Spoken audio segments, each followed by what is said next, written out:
sözlərdən, ən sadələrdən başlayıram. Deməli, birinci many ilə match. Məncə hər biriniz bilirsiniz many ilə match barəsində. Many çox-çoxlu deməkdir. İşlənir plural isimlərlə, yəni cəm isimlərlə. Plural nouns. Amma match da çox-çoxlu deməkdir. Halbuki o işlənir uncountable nouns, yəni sayılmayan isimlərlə.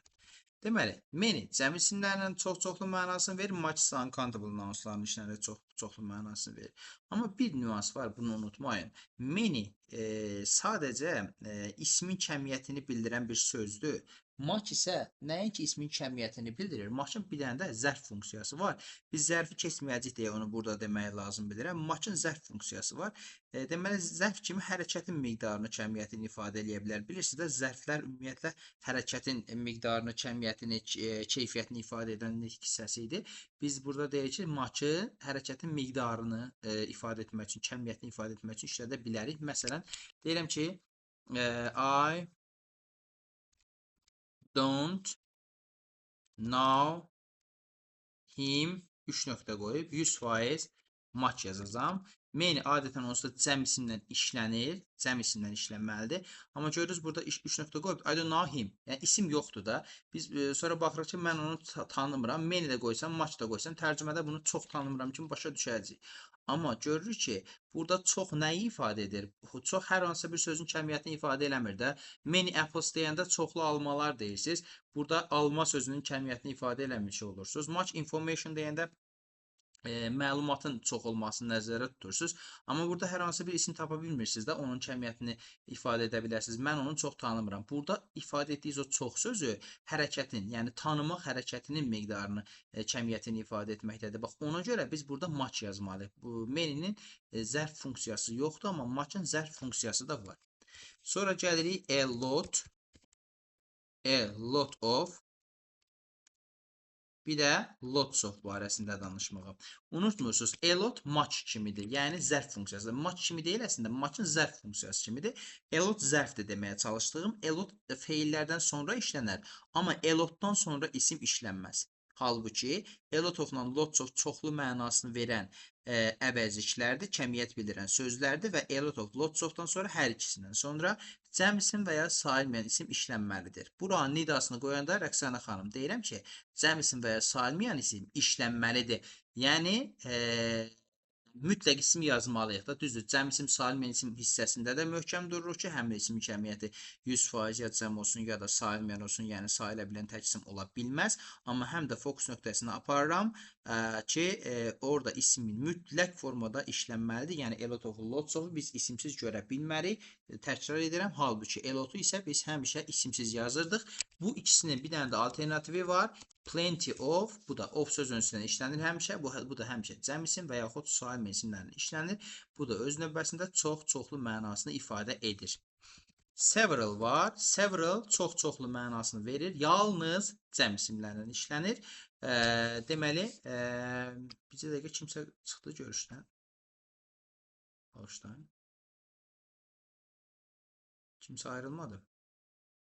Nayla xanım çıxdı. Hə, okey. Qoşuldu.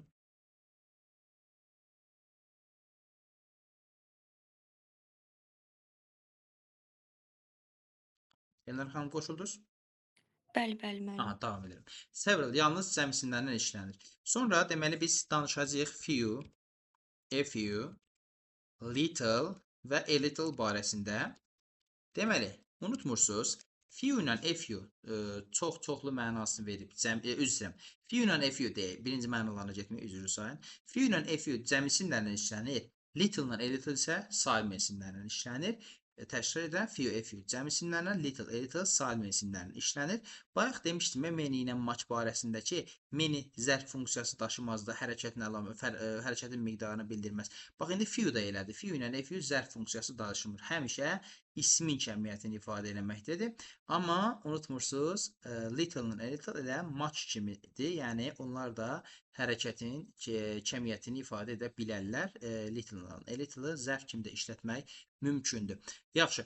Dedik few ilə few cəm isim, little-la little salim isimlərin. İndi mütləqdir ki, few ilə few arasında fərq olmalıdır.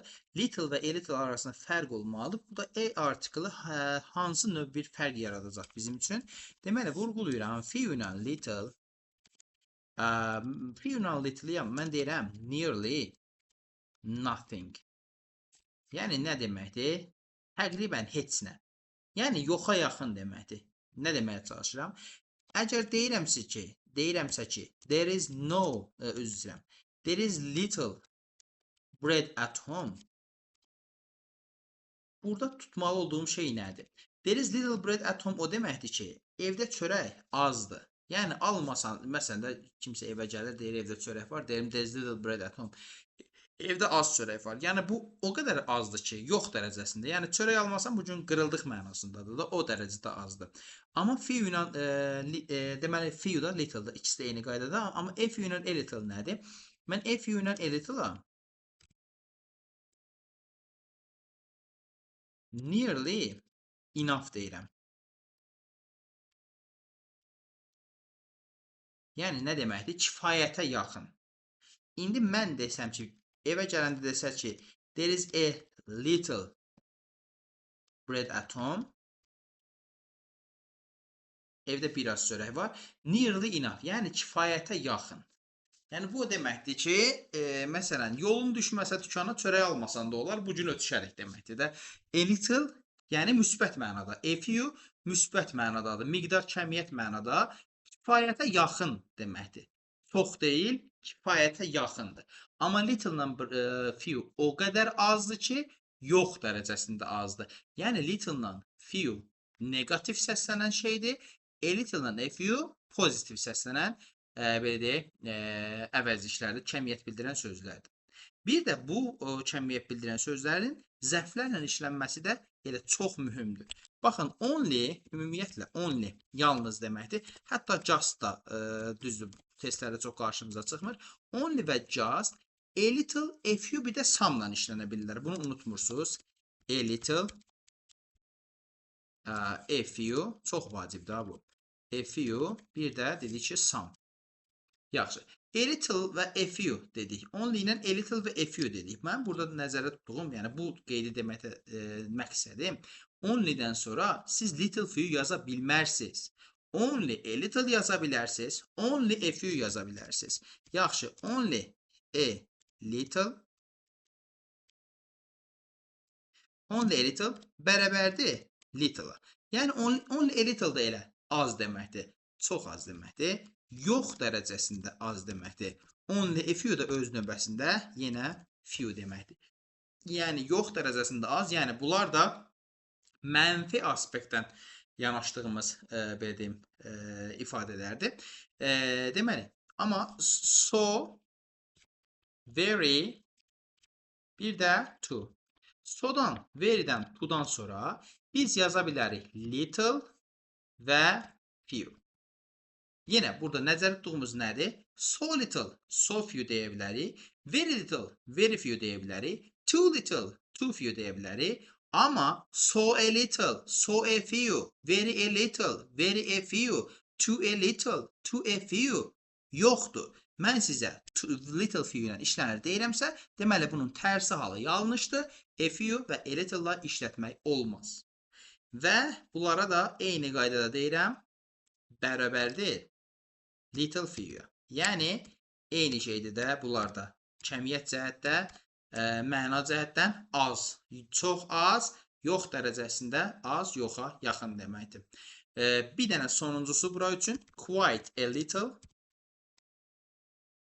bərabərdir much'a.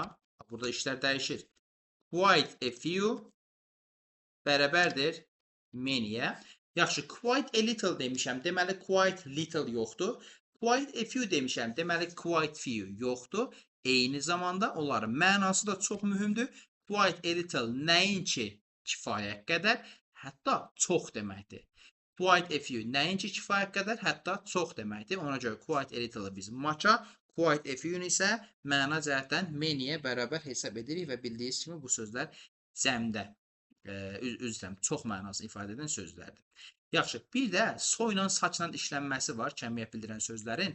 Bildiyiniz kimi so və saç hər ikisi elə-belə mənasını verən sözlərdir. Amma bunların deməli, mənaları eyni cür səslənsə də qrammatik fərqləri var. Birinci əsas fərq onların aid olduqları nitq hissələrindən yaranır. So zərfdir, saç isə əvəzikdir. Bunu vurğulayım ki, saç əvəzik kimi ismi əvəz edən əvəzlikdir. Üzr istəyirəm, sifət əvəz edən əvəzlikdir. Deməli, funksiyalar nələr olacaq sifət əvəz edən əvəzlik kimi saçın?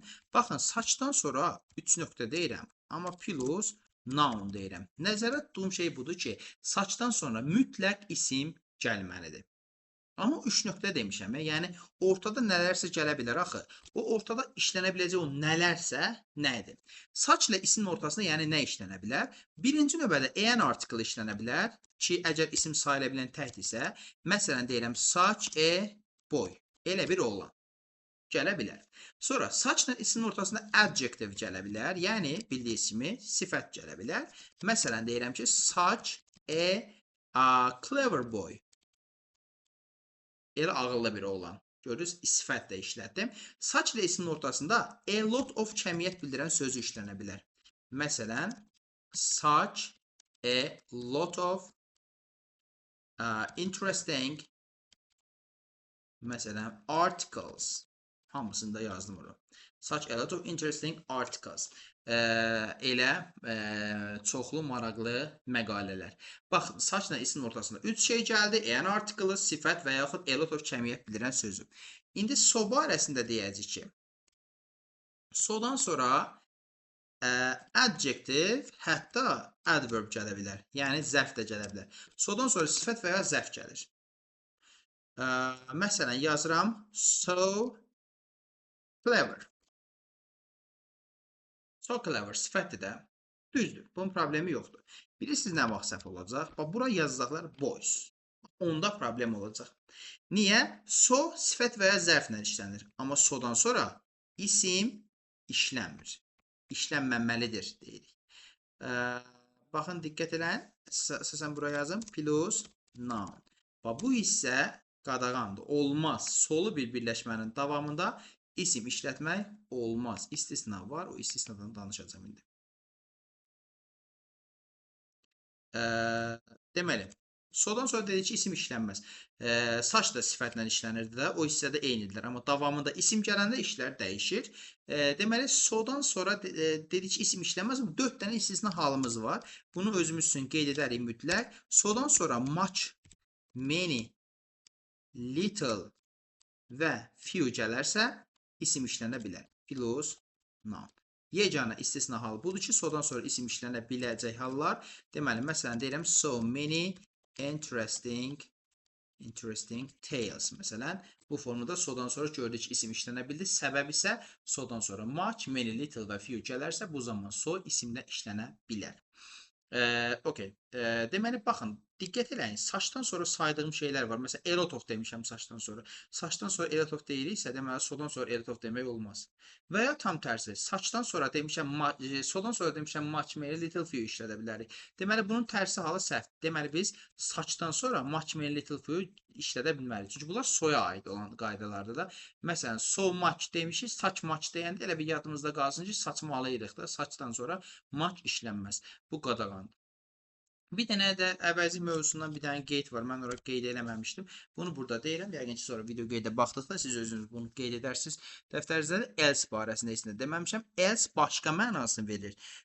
Deməli, sual əvəzlər və törəmələrdən sonra işlənir və else-dən sonra isim işlənmir. Else başqa digər mənasını verir. Else sual əvəzləri və törəmələrdən sonra işlənir. Else-dən sonra isim işlənmir. Kəmiyyət bilən sözlərin izahı bu qədər. Bunu mən sizə göndərəcəm birazdan.